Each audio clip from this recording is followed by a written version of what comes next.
I'm Cassandra Reynolds, 34, and I built a tech empire from nothing while my family pretended I didn't exist.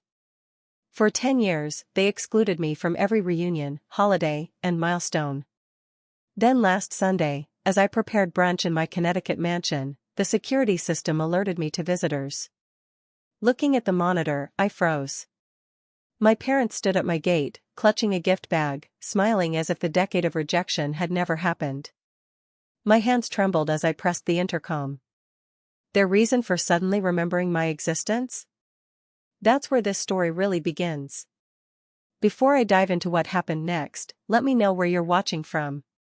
Hit that like and subscribe button if you've ever had to create boundaries with toxic family members. Trust me, this journey from forgotten daughter to the person they couldn't ignore anymore will be worth your time. Growing up in our modest suburban Boston home, I learned early on where I stood in the family hierarchy. My parents, Harold and Margaret Reynolds, made no secret that my older brother Ryan was their pride and joy, while I was an afterthought. Our family photos told the story, Ryan front and center, my father's hand proudly on his shoulder, while I stood slightly apart, my mother's arm barely touching me. My father was an accountant with a reputation for precision and high expectations. At home, those expectations fell squarely on Ryan and me, but with a crucial difference. Ryan's achievements were celebrated, his mistakes forgiven. Mine were either ignored or used as teachable moments about room for improvement. "Why can't you be more like your brother?" became the soundtrack of my childhood, playing on repeat during family dinners, school events, and holiday gatherings. My mother, a part-time elementary school administrator, wasn't much better. She enabled my father's favoritism, often with a whispered "you know how your father is" whenever I questioned the disparity in how we were treated. When I brought home straight A's in 5th grade, my mother glanced at my report card and said, "That's nice, honey," before rushing off to help Ryan with his science project, despite his consistent C average.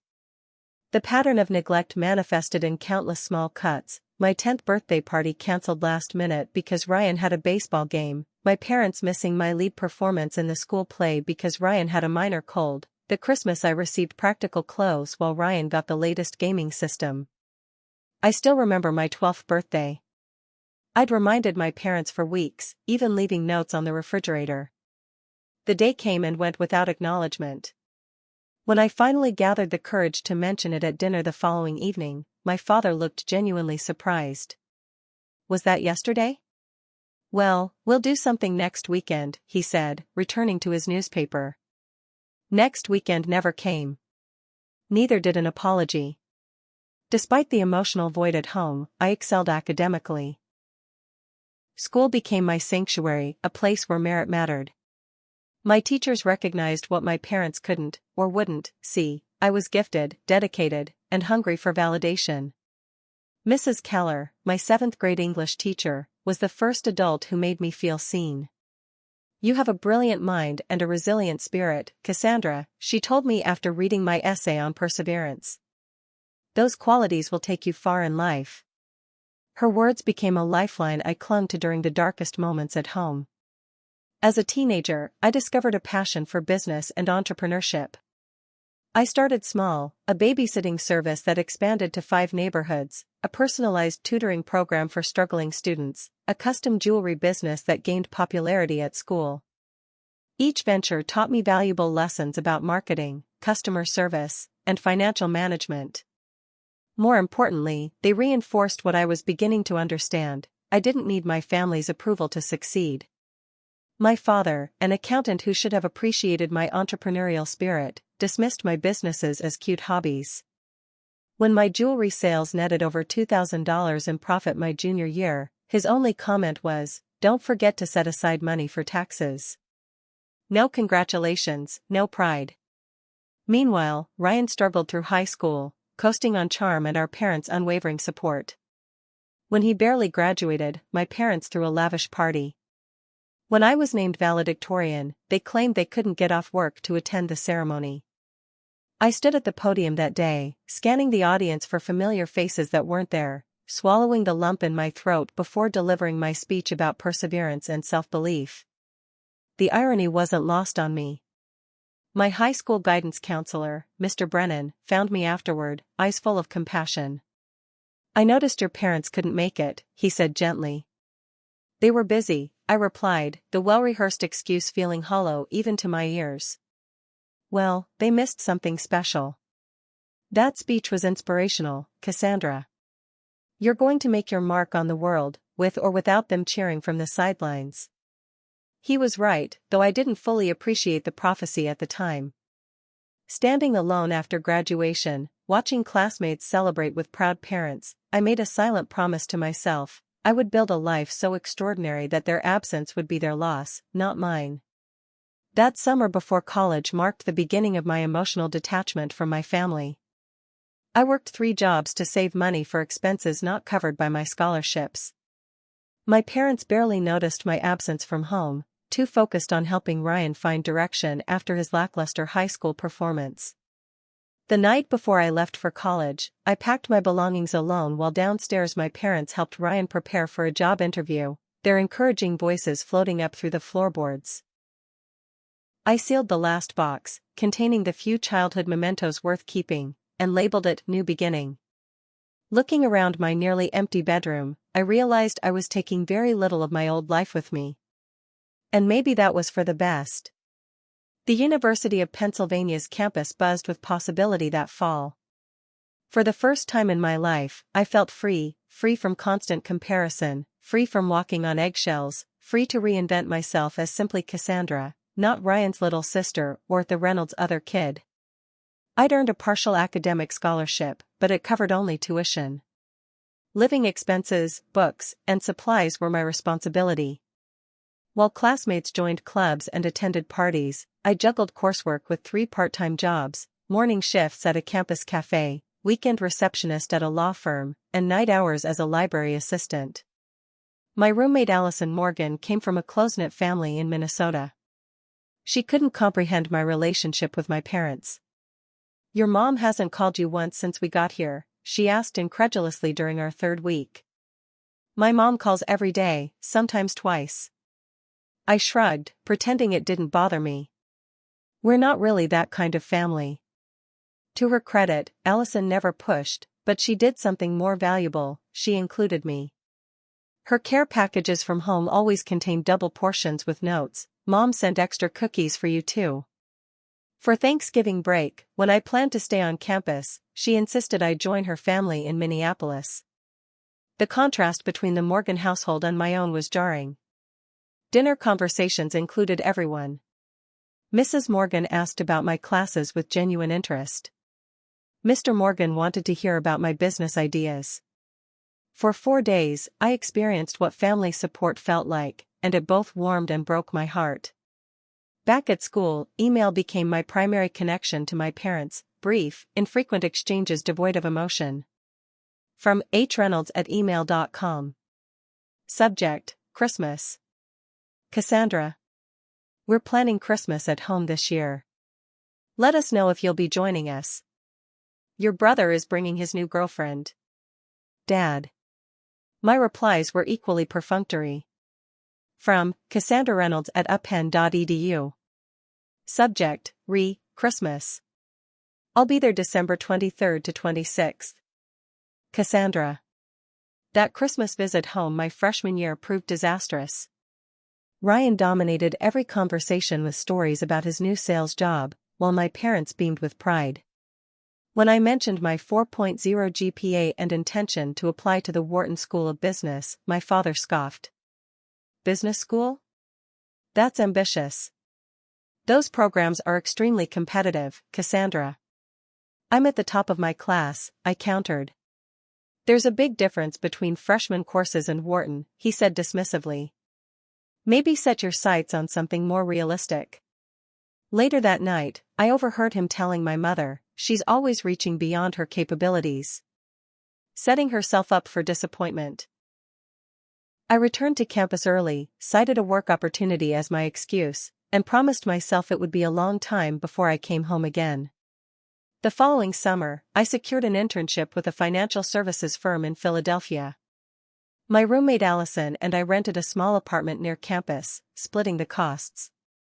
While classmates posted beach photos and family vacations on social media, I built my resume and network.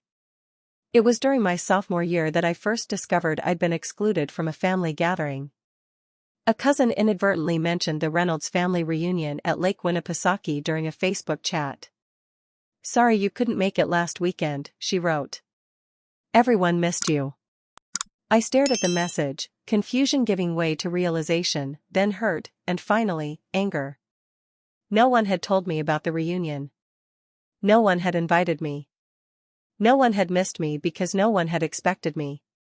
When I called my mother for an explanation, her response was vague and dismissive.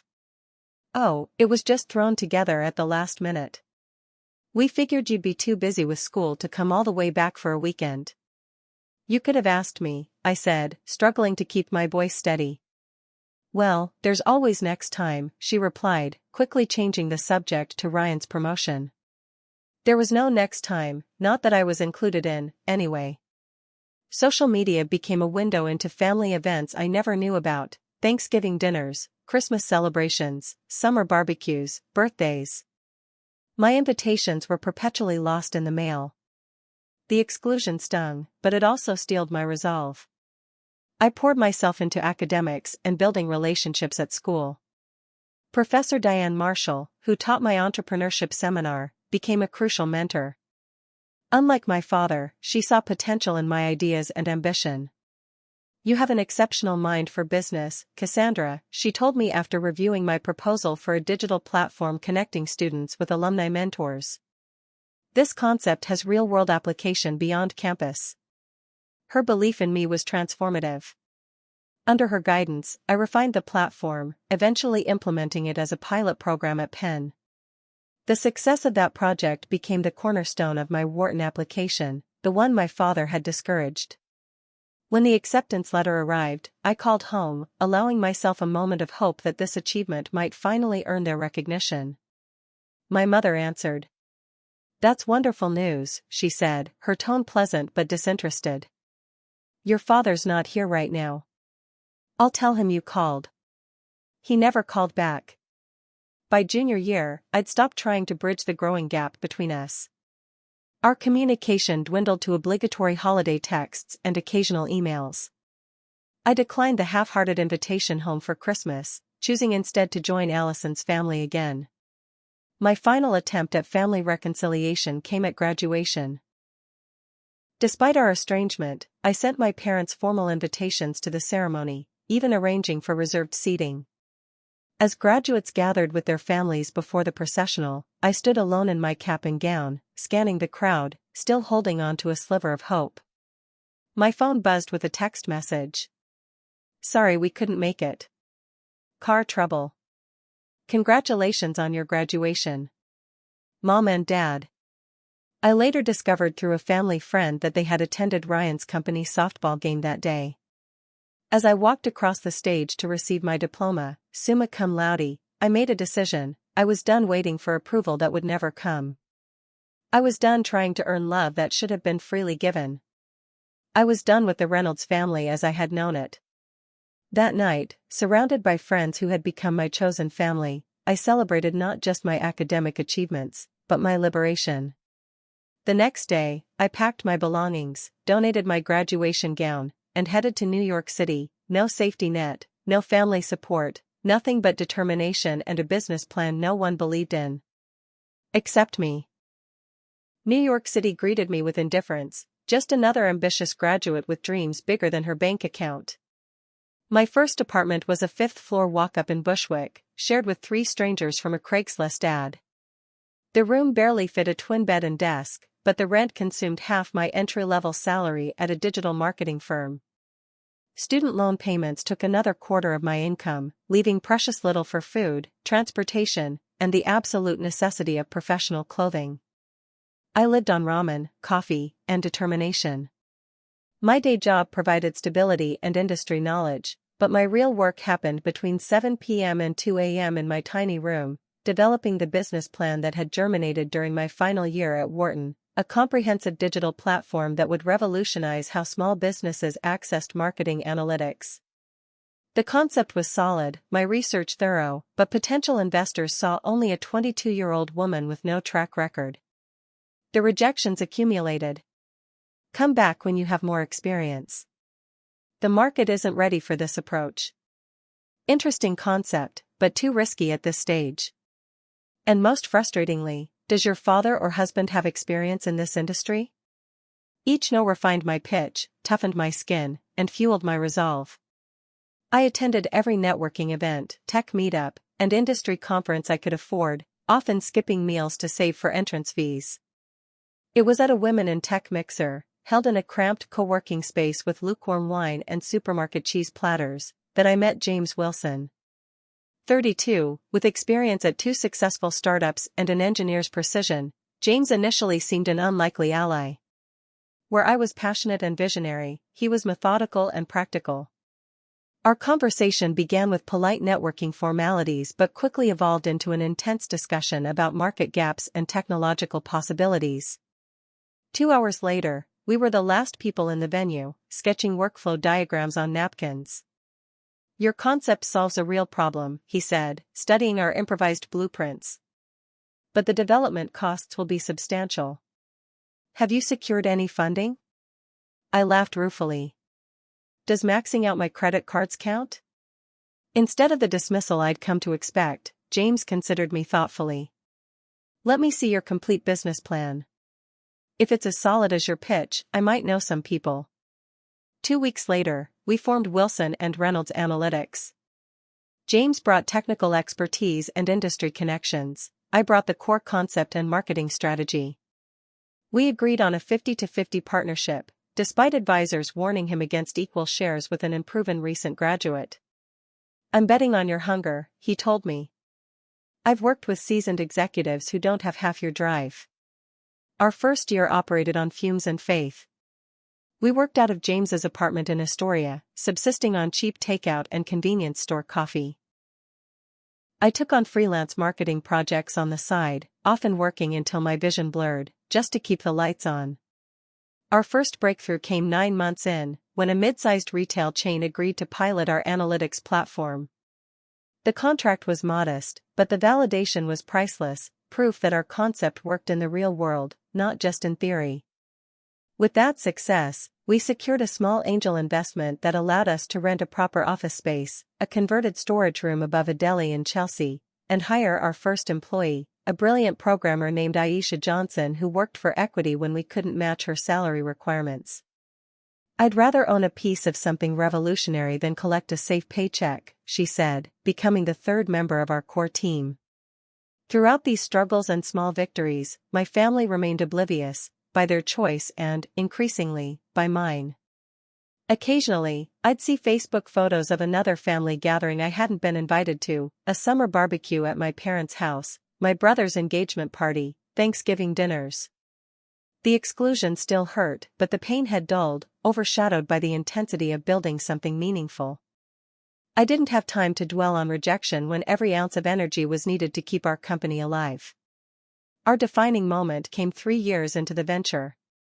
After multiple iterations and expansions of our platform, we secured a meeting with Vertex Capital, a major investment firm known for backing tech innovations. The morning of the presentation, I stood in our small office bathroom, fighting waves of nausea. Everything rode on this meeting, not just funding, but validation of years of sacrifice and work. We've got this, James said, handing me a coffee. Nobody knows this product better than you do. Nobody believes in it more. I straightened my one good blazer, purchased secondhand for occasions exactly like this, and nodded. Let's change some lives today. The Vertex partners were intimidating, 5 men and 1 woman in immaculate suits, with expressions that revealed nothing as I walked them through our platform, market analysis, and growth projections. When I finished the presentation, the lead partner, Richard Garfield, removed his glasses and studied me. Ms. Reynolds, your projections seem ambitious. I'd heard variations of this doubt for years. But now, backed by data and conviction, I was ready. They're not ambitious, Mr. Garfield. They're conservative. Our pilot programs have consistently outperformed these metrics. I'd be happy to walk you through the case studies. What followed was the most intense 2 hours of my professional life, every assumption questioned, every claim scrutinized. I defended our model point by point, never retreating, never showing uncertainty. As the meeting concluded, Richard looked to his colleagues, then back to me. "We'll need to conduct our due diligence, of course." Of course, I agreed, already preparing mentally for another rejection. "But," he continued, "I'm prepared to offer preliminary terms today." The investment from Vertex changed everything. We moved to proper offices in the Flatiron district. Our staff expanded from 3 to 15, then 30. Major clients began approaching us, rather than the other way around. Wilson and Reynolds Analytics became WR Technologies, expanding beyond our initial platform to offer comprehensive digital solutions for businesses of all sizes. Our company valuation hit $50 million by year 5, then surpassed $200 million 2 years later. With financial security came personal milestones. I purchased my first luxury apartment in Manhattan, a 2-bedroom overlooking Central Park that cost more than my parents' house. I replaced my second-hand clothes with custom suits. I started appearing on industry panels and giving guest lectures at business schools. The painful irony, as media coverage of our success increased, I learned that my parents had begun claiming credit for my achievements. A cousin emailed, "Your mom was showing everyone your feature in Forbes at the family Christmas party. Strange, since she never mentioned you any other time."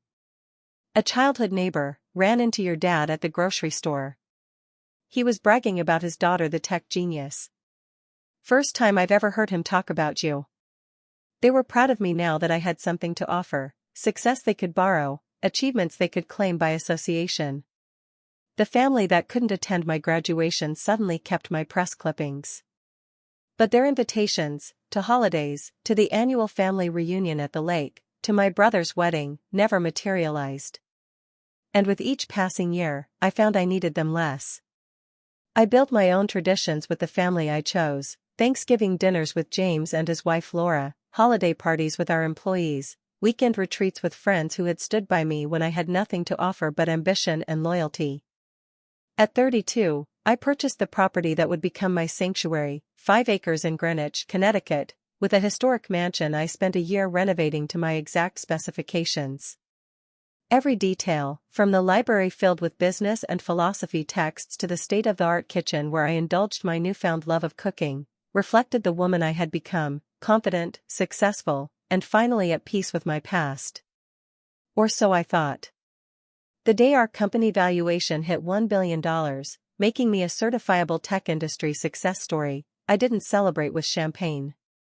Instead, I sat alone in my office, staring at the New York skyline, and allowed myself exactly 5 minutes to cry, not from joy, though there was plenty of that, but from the profound realization that I had done the impossible.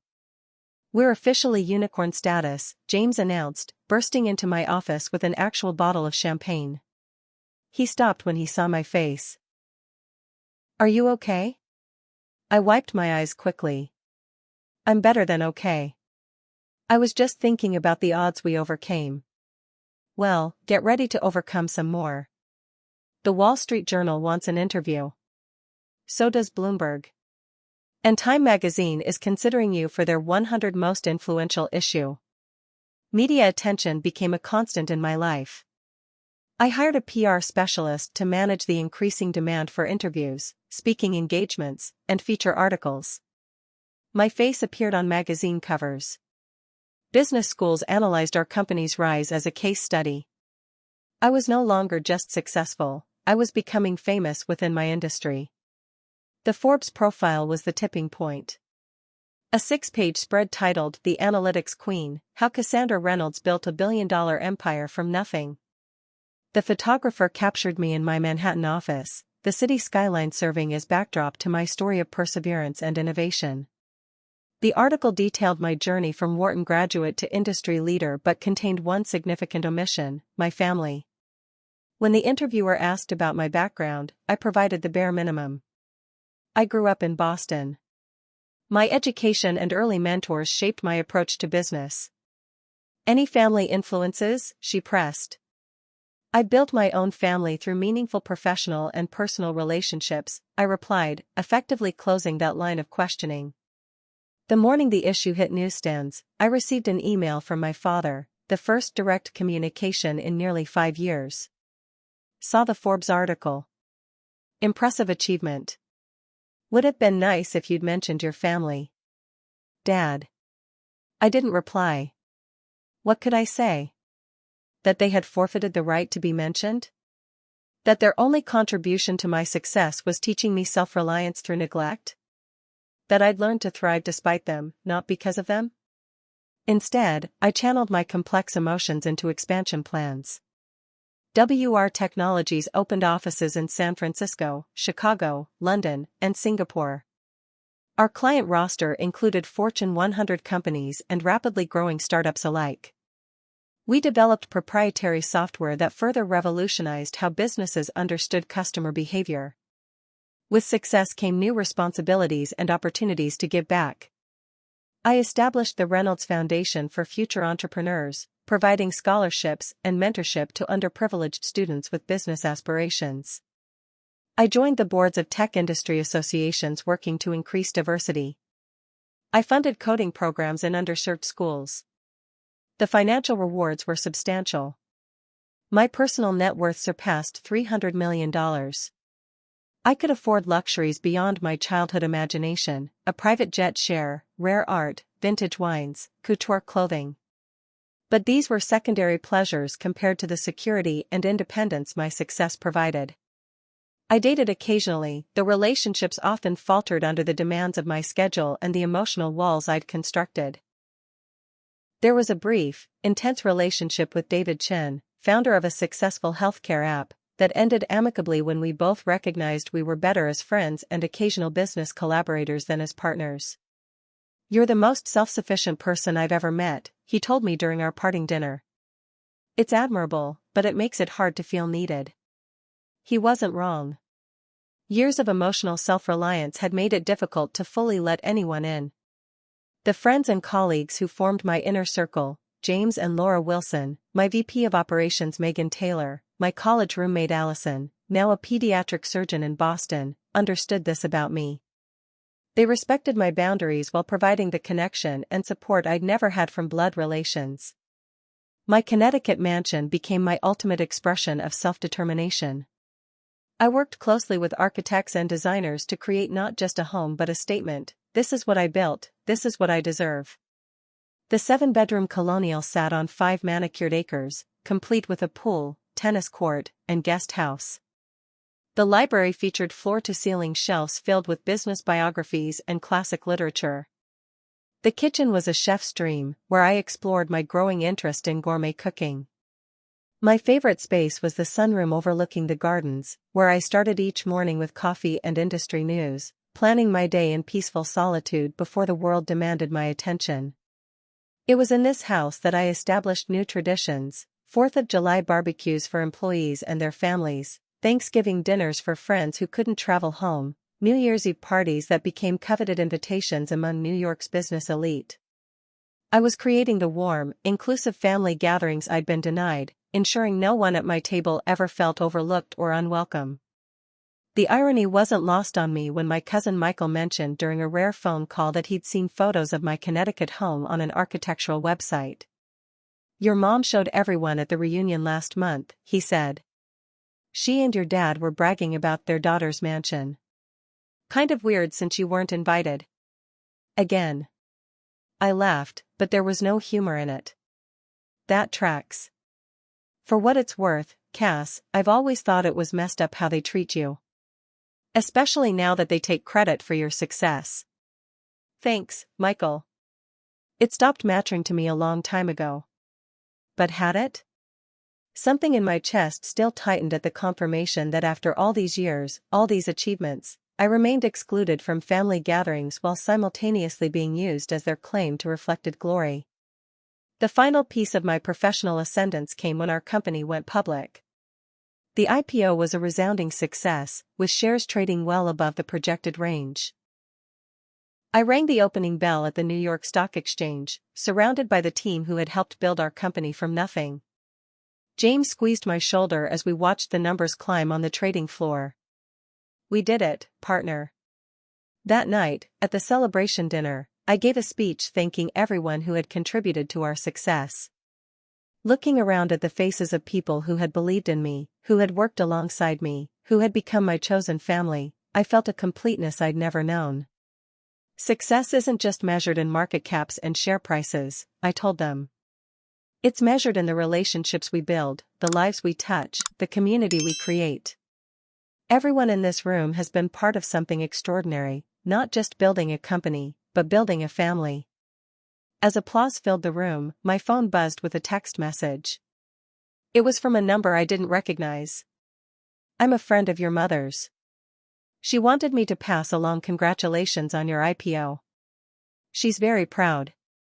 I turned off my phone and rejoined the celebration, pushing away the familiar ache. If my parents were truly proud, they knew how to reach me directly. They had my email, my office number, my assistant's contact information. This passive, second-hand communication was just another form of emotional cowardice. The next morning, I instructed my assistant to send my parents a formal letter, including 2 tickets to our company's upcoming anniversary gala in New York, a gesture that was part olive branch, part challenge. Could they celebrate my success in person, or only from a comfortable distance? The tickets were never acknowledged. The seats remained empty at the event. And I finally accepted that some relationships couldn't be repaired, only released. Little did I know that my carefully constructed world of success, security, and chosen family would soon face its greatest test, delivered by 2 unexpected visitors on a sunny Sunday morning. Sunday mornings at my Connecticut estate followed a sacred routine. I woke at 7, practiced yoga in my sunroom as dawn broke over the gardens, then brewed French press coffee to enjoy on the terrace. The world moved more slowly on Sundays, even for someone accustomed to the relentless pace of the tech industry. This particular Sunday, a glorious May morning with perfect blue skies, I had invited a small group of friends for brunch. Megan Taylor, my VP of Operations and closest confidant, James and Laura Wilson, my former college roommate Allison and her husband Daniel, and Dr. Sarah Jenkins, who had been both my therapist and, eventually, my friend. These gatherings had become a cherished tradition. In my kitchen, wearing jeans and a casual linen shirt rather than my usual business attire, I felt most authentically myself. I moved between preparing Belgian waffles with fresh berries and checking the quiche in the oven, pausing occasionally to sip mimosas and enjoy the sense of peace I'd worked so hard to achieve. Laura arrived first, bringing a bouquet of peonies from her garden. "The table looks gorgeous, Cass," she said, admiring my carefully arranged setting of vintage china and fresh flowers.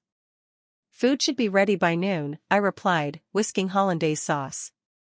"Everyone else should be here in about 20 minutes. At precisely 11:42 a.m., I would later remember the exact time from the antique wall clock, the security system chimed, indicating someone at the gate. I frowned, setting down my whisk. That's weird. Everyone else knows the gate code. Laura followed me to the security panel in the hallway, where I pulled up the camera feed. My stomach dropped as if the floor had vanished beneath my feet. Harold and Margaret Reynolds stood at my gate, my father's finger hovering near the intercom button. My mother clutched a small gift bag, her hair styled more carefully than I remembered, both dressed in what were clearly their finest clothes. "Oh my God," I whispered, my heart racing so violently I could feel it in my throat. "It's my parents." Laura, one of the few people who knew the full story of my family estrangement, placed a steadying hand on my shoulder. "Do you want me to send them away?" For a moment, I couldn't speak. A decade of memories flooded back, the forgotten birthdays, the empty seats at my graduation, the family reunions I learned about through social media, the second-hand congratulations relayed through acquaintances. "No," I finally managed. "I need to handle this." My hands trembled as I pressed the intercom button. "Hello? Cassandra?" My father's voice, instantly recognizable despite the years of silence. "It's your parents." Such a simple statement, as if they'd called last week, as if they hadn't been functionally absent from my life for over a decade. "What are you doing here?" My voice sounded foreign to my own ears, higher, tighter. We were hoping to see you, my mother chimed in, her smile visible on the camera. We've brought a little housewarming gift. A housewarming gift. For a home I'd owned for nearly 2 years. For a life achievement they'd never acknowledged directly.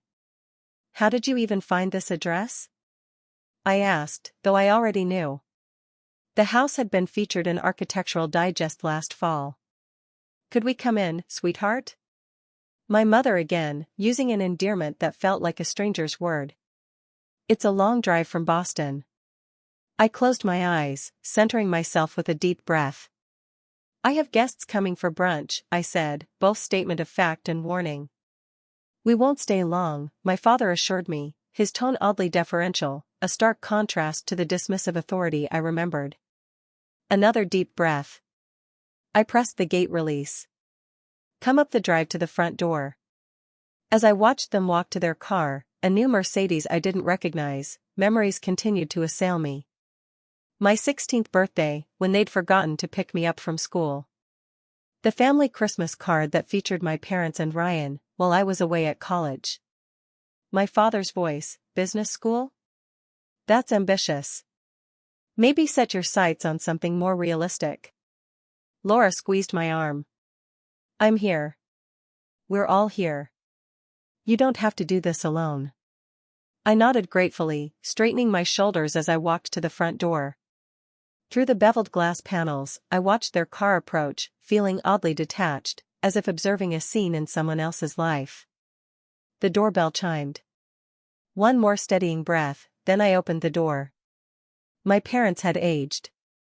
My father's once dark hair was now mostly gray, his face more lined, shoulders slightly stooped. My mother had gained weight, her blonde hair clearly colored now, crow's feet radiating from eyes that studied me with an emotion I couldn't quite name, pride? Nervousness? Calculation? Cassandra, she breathed, moving to embrace me. I stepped back instinctively, maintaining the physical distance that mirrored our emotional reality. Her arms dropped awkwardly to her sides. My father filled the uncomfortable silence. Quite a place you've got here, he said, gesturing to the grand entryway with its sweeping staircase and crystal chandelier. Thank you, I replied, my voice steadier now. Would you like to come in? They followed me into the foyer, their eyes widening at the evident luxury, marble floors, antique furnishings, original artwork. I led them through to the main living room, intensely aware of their scrutiny. Your home is beautiful, my mother said, holding out the small gift bag. Just a little something. For your beautiful home. I accepted it with a murmured thanks, setting it unopened on a side table.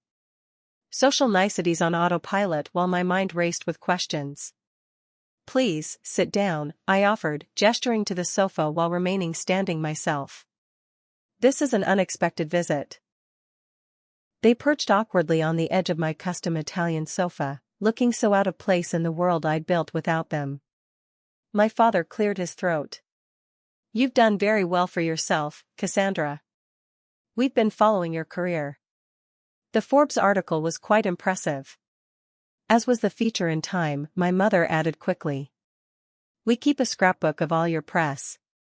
A scrapbook. They'd been collecting evidence of my success while maintaining their distance. The absurdity might have made me laugh if it weren't so painful. I'm surprised to hear that, I said carefully. We haven't exactly been in regular communication. My mother had the grace to look embarrassed. We know we should have reached out sooner. It's just, well, you've been so busy with your company. We didn't want to impose. The excuse was so transparent, so inadequate that for a moment I couldn't respond. They hadn't wanted to impose on their own daughter? They hadn't wanted to impose by inviting me to family gatherings? By acknowledging my achievements directly rather than through second-hand messages? I see, was all I could manage. Laura appeared in the doorway, a silent reminder that I wasn't alone. Cass, can I help you with anything in the kitchen?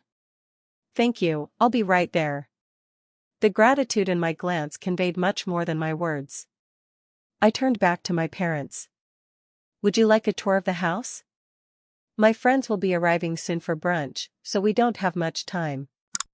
They stood eagerly, following me from room to room as I pointed out features of the home I'd created, the library with first editions I'd collected, the state-of-the-art home theater, the conservatory where I grew herbs and flowers. Their comments blurred together. Impressive, beautiful, you've certainly done well for yourself. We ended in the kitchen, where Laura was arranging pastries on a tiered stand. I made brief introductions, watching my parents register that Laura knew exactly who they were, and by extension, knew the history they shared with me. So, I said, leaning against the marble island that anchored my kitchen. Why are you really here? After 10 years of silence, this isn't a casual visit.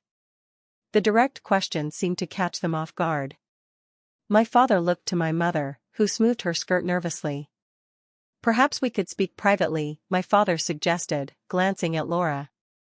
Laura is family, I said, the emphasis deliberate. Anything you need to say can be said in front of her. The declaration hung in the air between us. Family. The word I had redefined on my own terms.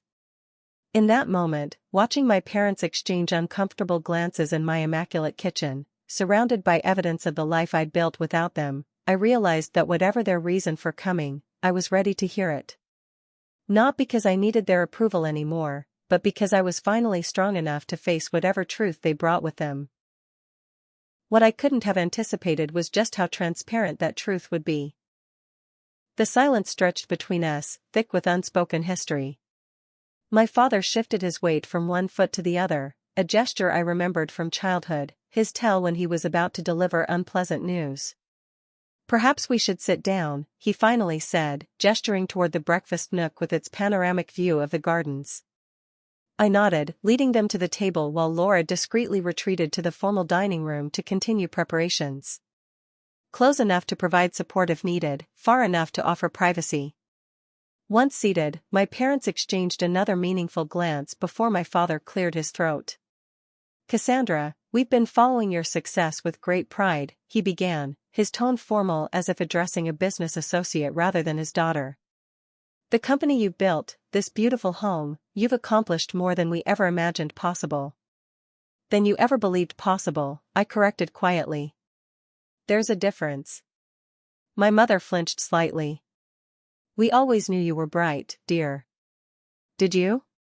Because I distinctly remember being told to set my sights on something more realistic than business school. I kept my voice even, determined not to show how deeply that dismissal had cut. My father had the grace to look uncomfortable. Parents don't always get everything right. We may have underestimated your potential. May have?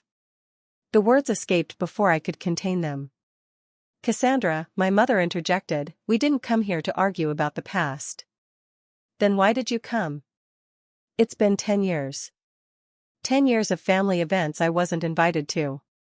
10 years of achievements you acknowledged through third parties, if at all. Why now?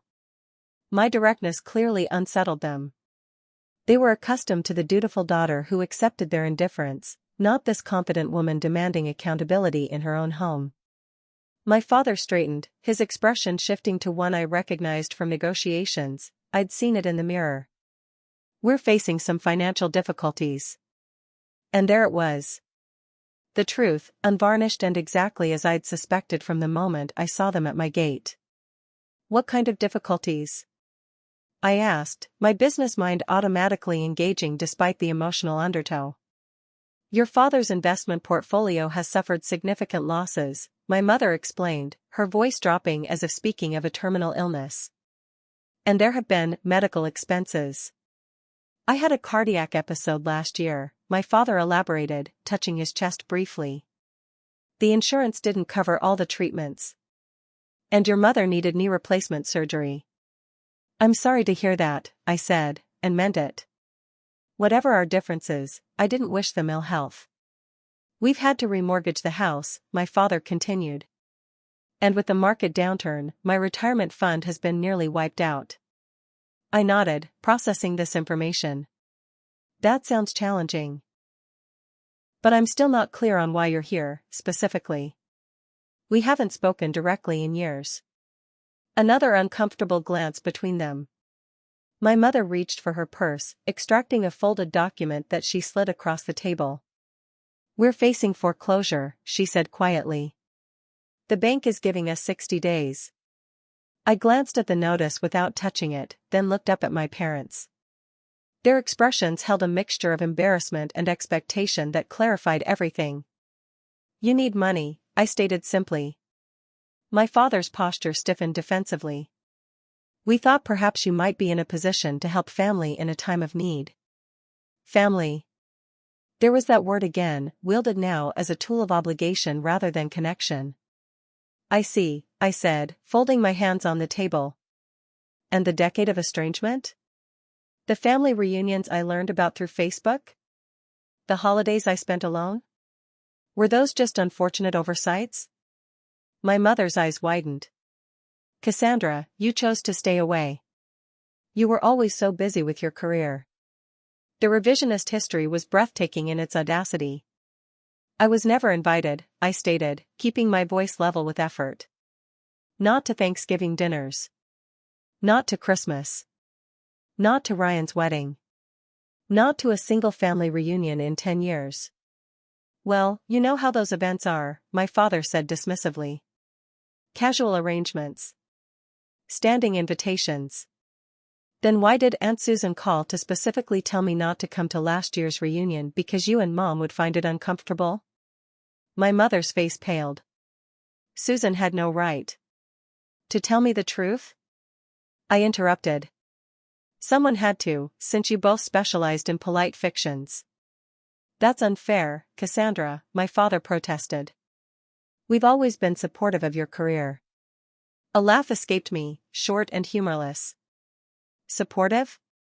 Dad, you told me Wharton was too ambitious. You missed my graduation to attend Ryan's company softball game. You've never once visited my offices or attended any company milestone event despite invitations. What exactly does your version of support look like?" "We kept track of your accomplishments," my mother insisted, a defensive edge creeping into her voice. "We have every article, every magazine cover. Scrapbooking isn't support, Mom. It's spectatorship." The doorbell rang, signaling the arrival of my other guests. Relief and regret mingled as I realized our conversation would need to be curtailed. "My friends are here," I said, rising from the table. "We'll have to continue this discussion another time." "Cassandra, please," my mother reached for my hand, which I carefully moved beyond her grasp. "We don't have much time before the bank." "I understand your situation," I interrupted. "But I have guests now. We can speak later about potential solutions." My father's expression hardened, the mask of humility slipping to reveal the familiar disapproval. "This is how you treat family? With calculations and appointments?" The hypocrisy was stunning. "This is rich coming from you, Dad. When exactly did I become family again? When you realized my net worth, or when the bank sent a foreclosure notice?" Before he could respond, Megan appeared in the kitchen doorway, immediately sensing the tension. Her protective instincts visibly engaged as she assessed the situation. "Cass, everyone's here," she said, her tone casual but her eyes conveying understanding and support. "Should we set 2 more places?" I hesitated, caught between social obligation and self-preservation. "My parents were just leaving, actually. They stopped by unexpectedly." "We haven't finished our discussion," my father insisted. "Actually, we have for today," I replied firmly. "I have plans that were made weeks ago." "More important than helping your own parents?" My mother's voice had taken on the martyred tone I remembered from childhood disagreements. Megan stepped fully into the kitchen then, extending her hand with professional poise. "I'm Megan Taylor, VP of Operations at WR Technologies. You must be so proud of what Cassandra has built." The deliberate change of subject momentarily derailed my parents' offensive. They murmured polite responses while Megan continued smoothly. "Cassandra is not just my boss but one of my closest friends. Many of us who work with her consider ourselves family." The emphasis was subtle but unmistakable. My mother's smile tightened. "How nice. But nothing replaces actual family, of course. In my experience, Megan replied pleasantly, family is defined by love, support, and presence, not just DNA. The pointed observation hung in the air as James and Laura entered the kitchen, followed by Allison and Daniel, and finally Dr. Jenkins. Introductions were made with strained politeness, my friends forming an instinctive protective circle around me. Mr. and Mrs. Reynolds, Allison said, recognition dawning in her eyes. It's been years. Not since college, I think? My mother looked confused. Have we met? I was Cassandra's roommate at Penn. You might not remember me, you only visited campus once, I believe. The subtle reminder of their absence during my college years was not lost on anyone in the room. My father checked his watch with obvious discomfort. Well, we should be going. Cassandra, we can continue our discussion another time. I'll walk you out, I offered, leading them back through the house toward the front door. As we reached the foyer, my father turned to me, his expression stern. This situation is serious, Cassandra. We could lose everything. I understand that, I replied. And I'll consider how I might help. But I need time to think. What's there to think about? He demanded. You have more money than you could spend in a lifetime. We're asking for a fraction to save our home. The entitlement in his tone ignited a slow burn of anger in my chest. What I have, I earned. Despite, not because of, my upbringing. I built my success while being systematically excluded from this family. And now you expect immediate financial rescue without so much as an acknowledgement of that reality? You always were too sensitive, my mother sighed. Holding grudges isn't attractive, Cassandra. Something snapped inside me at her dismissal. Years of suppressed hurt crystallized into cold clarity. This isn't about grudges, Mom. It's about patterns. For my entire life, I was an afterthought in this family. My achievements were dismissed, my presence optional. Now that you need something from me, suddenly I'm essential family. Do you not see the problem with that? We made mistakes, my father conceded reluctantly. All parents do. But we're still your parents. Yes, you are. Biologically, irrefutably. But parenthood is more than genetics. It's showing up. It's celebrating successes and supporting through failures. It's being present. We were always there for you, my mother protested, tears forming. No, Mom. You weren't. Not when it mattered. I kept my voice gentle despite my resolve. You weren't there for my graduation. You weren't there when I started my company. You weren't there for a single holiday in the past decade. The only consistent message I received was that I wasn't important enough to include. My father's face flushed with anger. This is how you repay us for raising you? With accusations and rejection when we need help. I haven't rejected anything yet, I pointed out. I said I need time to think. But yes, part of that consideration includes our history. Your brother would never treat us this way, my mother sniffed. The comparison, so familiar, so predictable, almost made me smile. Maybe not.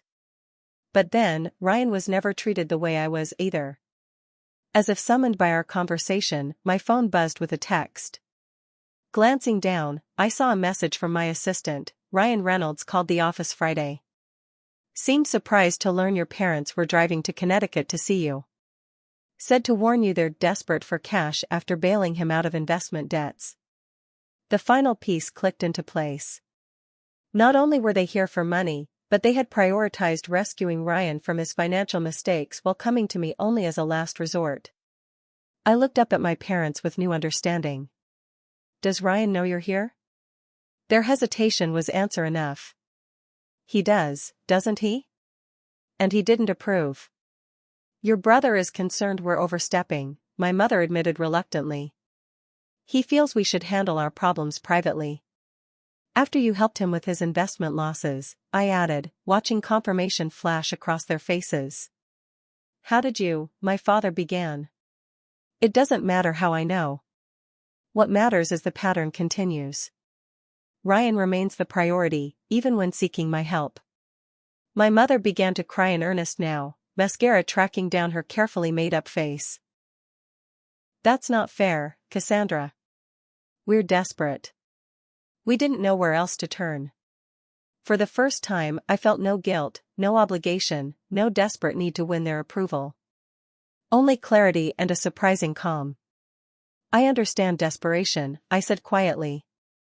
I understand what it's like to have nowhere to turn. I lived that reality while building my company with zero family support. From the dining room came the sounds of my friends setting the table, their quiet conversation a reminder of the life waiting for me beyond this painful encounter. I need you to leave now, I continued. I have guests, and this conversation isn't productive for anyone in its current state. So that's it? My father demanded. We came all this way for nothing? No, I corrected him. You came for an immediate financial bailout without addressing the underlying issues in our relationship. That's not nothing, it's just not something I'm prepared to provide under these circumstances. What circumstances would be acceptable to your highness? He asked bitterly. I refused to rise to the bait. I'll call you next week. We can discuss options then, including financial counseling, which I'd be willing to arrange and pay for. But right now, I'm asking you to respect my home and my boundaries by leaving. My father turned without another word, yanking open the front door. My mother lingered, her expression torn between anger and desperation. We're still your parents, Cassandra. Despite what you may think, we do love you. I believe you think that's true, I replied gently.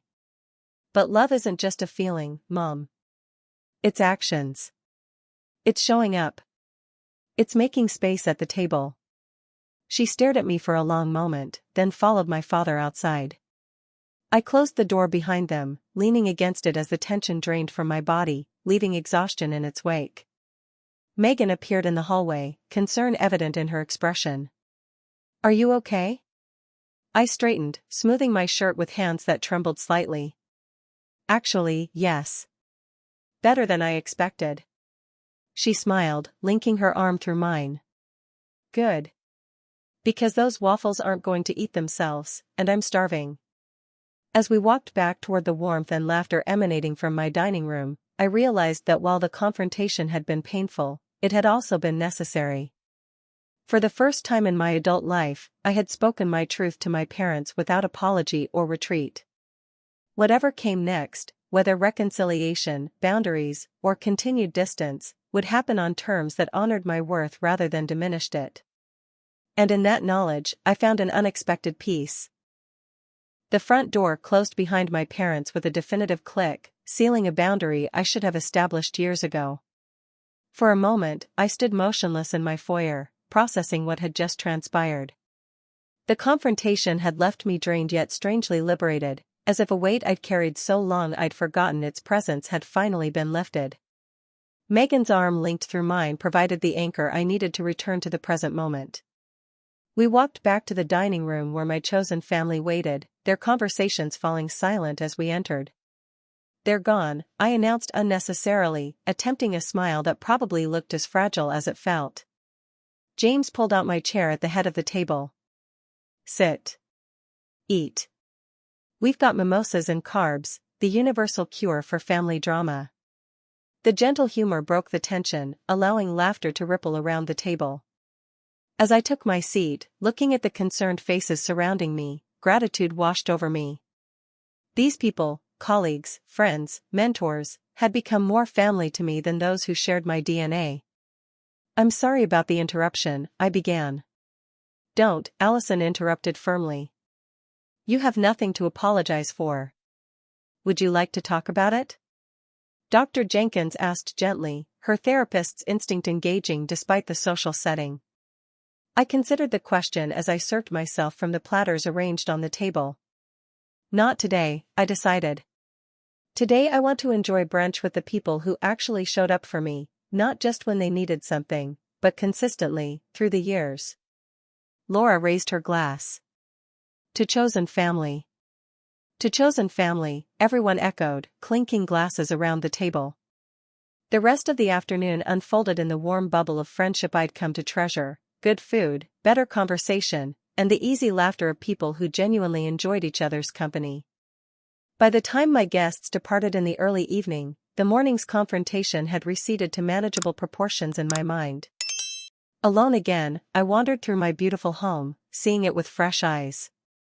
Every room, every carefully chosen piece reflected not just my success but my journey, from the neglected child seeking validation to the woman who had learned to validate herself.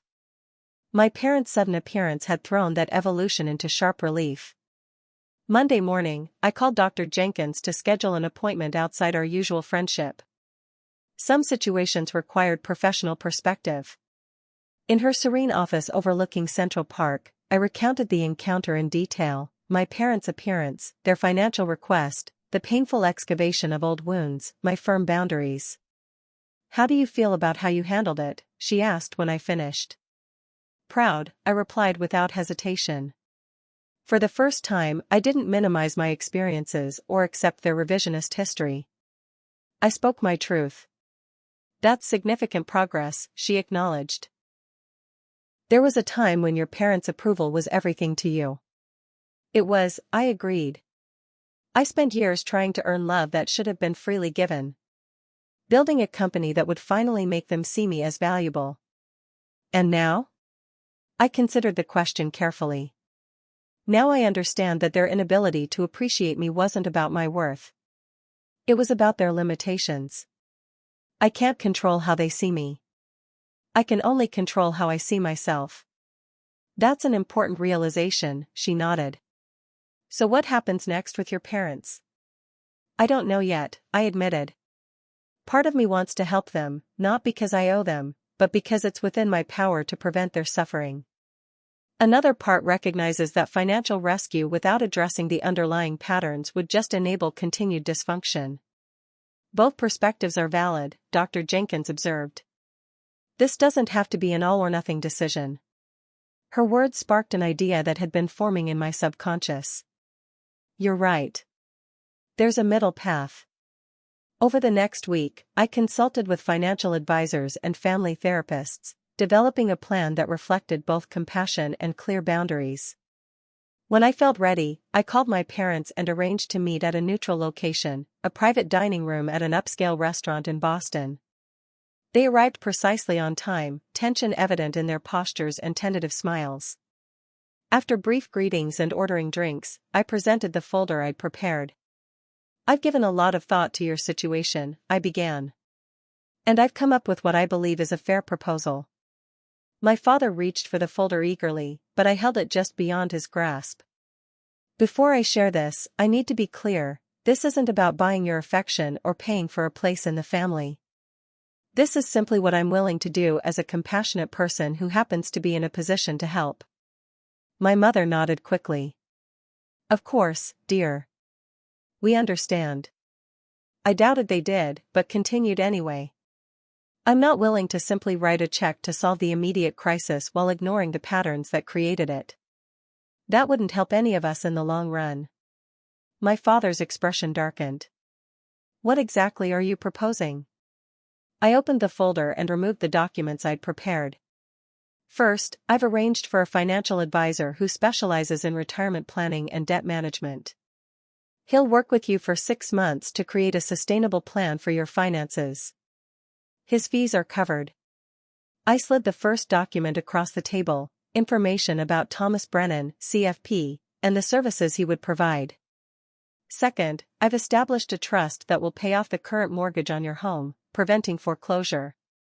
However, I continued as my father's face lit up, "The trust has conditions. The house will remain in the trust's name until you've completed the financial counseling program and demonstrated adherence to the budget plan Mr. Brennan helps you develop." Their expressions shifted from relief to confusion to indignation as I outlined the terms. "You're treating us like children," my father protested. "No," I corrected calmly. "I'm treating you like adults who have made poor financial decisions and need structural support to create better habits. This approach protects both you and me." "And what about our living expenses in the meantime?" my mother asked. The trust includes a monthly stipend based on the budget Mr. Brennan will help you create.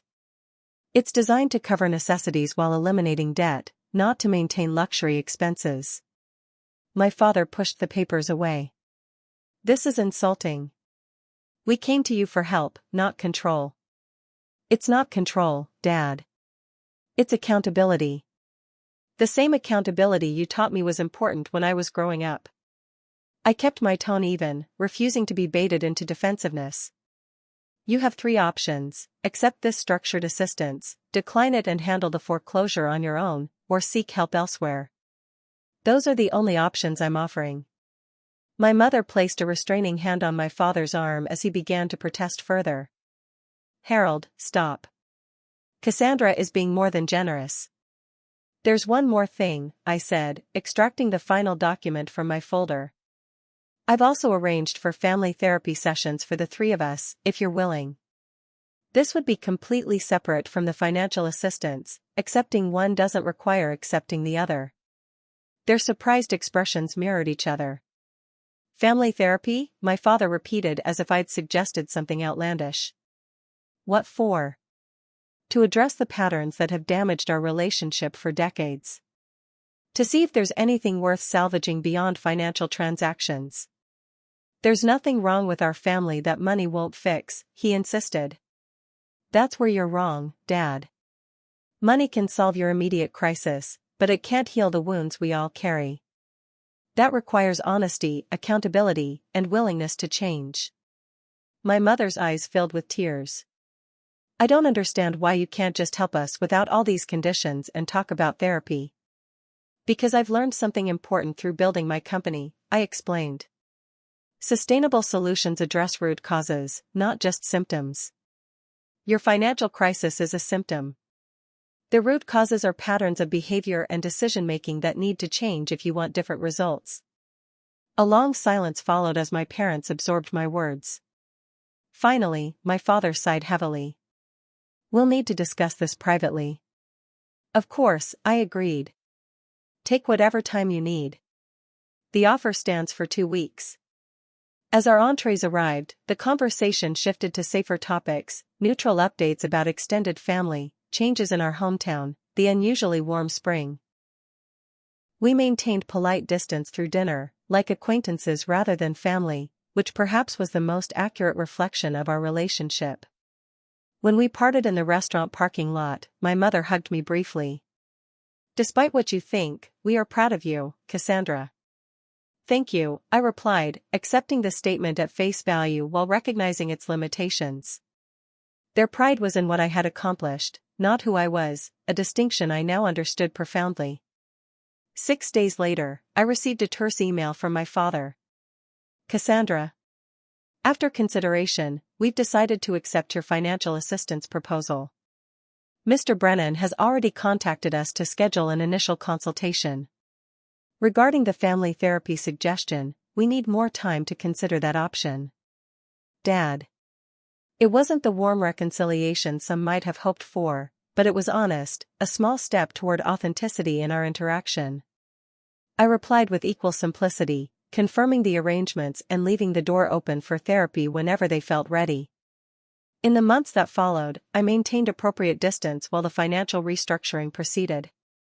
Reports from Mr. Brennan indicated my parents were cooperating with the process, though not without resistance to some of the necessary lifestyle adjustments. Meanwhile, I focused on expanding the Reynolds Foundation's mission, establishing a special initiative for first-generation college students from challenging family backgrounds. The program provided not just scholarships but mentorship, internships, and psychological support, addressing the whole person, not just the financial need. During the Foundation's annual gala that fall, I shared my own story publicly for the first time, not as a bid for sympathy, but as testament to the resilience that can emerge from adversity when coupled with proper support. Success isn't measured solely by financial metrics or professional achievements, I told the audience of donors and scholarship recipients. True success is building a life aligned with your values, surrounded by people who see and appreciate your authentic self. The standing ovation that followed wasn't what moved me. It was the tearful embraces from scholarship students afterward, many confiding that they too had navigated difficult family dynamics while pursuing their dreams. 6 months after our restaurant meeting, my parents completed the financial counseling program. True to my word, I transferred ownership of their house from the trust back to them, now free of mortgage debt. Mr. Brennan reported they had made genuine progress in understanding and addressing their financial habits, though the real test would be maintaining those changes independently. A week later, I received a card from my mother, not an email, not a text, but an actual handwritten card. Dear Cassandra, we want to thank you for your help these past months. The structure you insisted on was difficult to accept at first, but we now see its value. Thomas has taught us a great deal about financial management we wish we'd understood years ago. Your father still struggles to discuss the past, but I want you to know I've been doing some reflection of my own. I recognize now that we failed you in important ways growing up. No child should ever feel secondary in their family's affections or priorities. I can't change the past, but I am sorry for the pain we caused. If your offer of family therapy still stands, I would like to try. I can't promise your father will join initially, but I'm ready. With love and gratitude. Mom. I read the card several times, noting the absence of excuses or deflections that had characterized our previous interactions. It wasn't a complete acknowledgement of all that had transpired between us, but it was a beginning, a small opening toward honesty. The first therapy session with my mother was awkward, painful, and ultimately productive. We began the slow work of excavating decades of hurt, misunderstanding, and missed connections. Progress came in tiny increments, a genuine apology here, a moment of vulnerability there, gradually building towards something resembling authentic relationship. My father joined our sessions after 3 months, his participation tentative and defensive at first, eventually softening into reluctant engagement. There were setbacks and breakthroughs, tears and revelations, as we navigated the complex terrain of our shared history. I didn't expect or need perfect resolution. What mattered was the movement toward truth, however uncomfortable, rather than comfortable fiction. By the following summer, we had established a new kind of relationship, not the idealized close-knit family of television dramas, but an authentic connection based on who we actually were, not who we wished each other to be. We shared monthly dinners, occasional holiday celebrations, and continued therapy sessions. When my parents tentatively invited me to the annual family reunion at Lake Winnipesaukee, I accepted with clear boundaries about my participation. Standing on that lakeshore, where I had been systematically excluded for a decade, I felt not triumph but quiet affirmation of my own worth, a worth that had always existed, regardless of their recognition. The journey from that shocking Sunday morning when they appeared at my gate to this measured reconciliation taught me lessons about family, forgiveness, and self-worth that no business success could provide.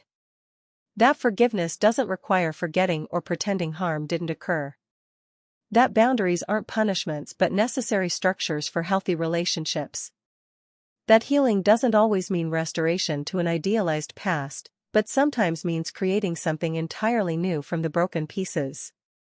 Most importantly, that my value was never dependent on their ability to see it. Though their growing ability to do so opened possibilities I hadn't allowed myself to hope for. The Reynolds Foundation continued to expand its work, touching thousands of lives through educational opportunities and support programs.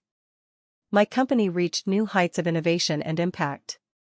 My circle of chosen family grew and deepened with each passing year. And within that full, meaningful life, I made space for the complicated, imperfect relationship with my parents, not because I needed them to complete me, but because I was complete enough to engage with them on my own terms. So what would I say to those of you watching who might be navigating your own difficult family dynamics? First, know that your worth isn't determined by those who failed to recognize it. Second, establishing boundaries isn't selfish, it's necessary for authentic connection. And finally, healing comes not from changing others, but from changing how you respond to them. Have you had to establish boundaries with family members who only appear when they need something? Share your experiences in the comments below. If this story resonated with you, please hit the like button and subscribe to hear more journeys of resilience and self-discovery. Thank you for listening to my story.